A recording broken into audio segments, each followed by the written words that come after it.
What's up, guys? Welcome to your 80-second Android tutorial. And what I want to quickly show you guys is I added some buttons, as you can see here in our linear layout, right before our slider drawer. And we're going to click this, and now we're going to open our handle. But as you can see, it just stops right here because, you know, for linear layout, that's all the available height that we have.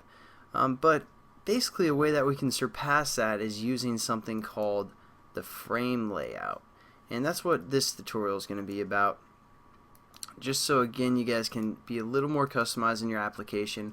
We still want our handle to go all the way up, and we can achieve that by setting up a frame layout. So what we're going to do is we're actually going to cut this closing statement of our linear layout. I know you guys probably don't have that yet, but I'm positive you guys can set something up like this. Just set up 4 buttons and a linear layout here.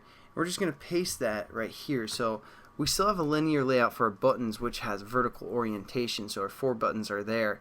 But now what we're going to do, we're going to copy this beginning statement here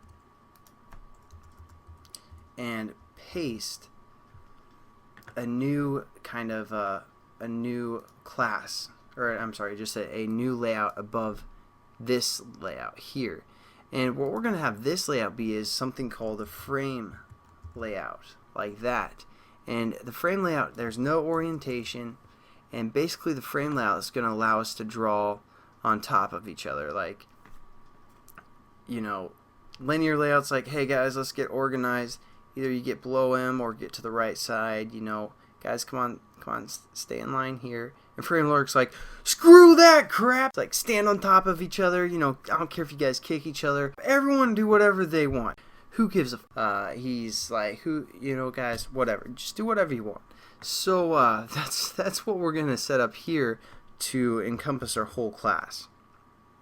And then we just have to close off our frame layout here below our sliding drawer. So now when we run our application,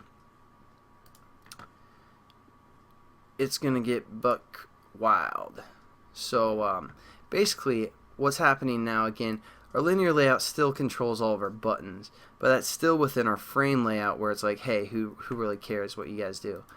So as you guys see when we run this now, open our slider class, we can go way beyond where we could before and slide it still all the way up, because the framework or the frame layout just really doesn't care, like I said.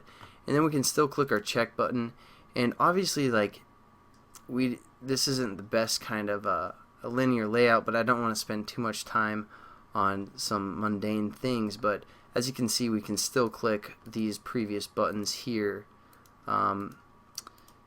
So you know, that's not probably the best choice when you guys have a drawer like this, a sliding drawer.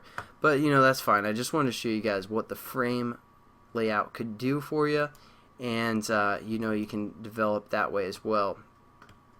And if we didn't have this linear layout here, basically all 4 of these buttons would just compile on top of each other, because again, the frame layout doesn't even care.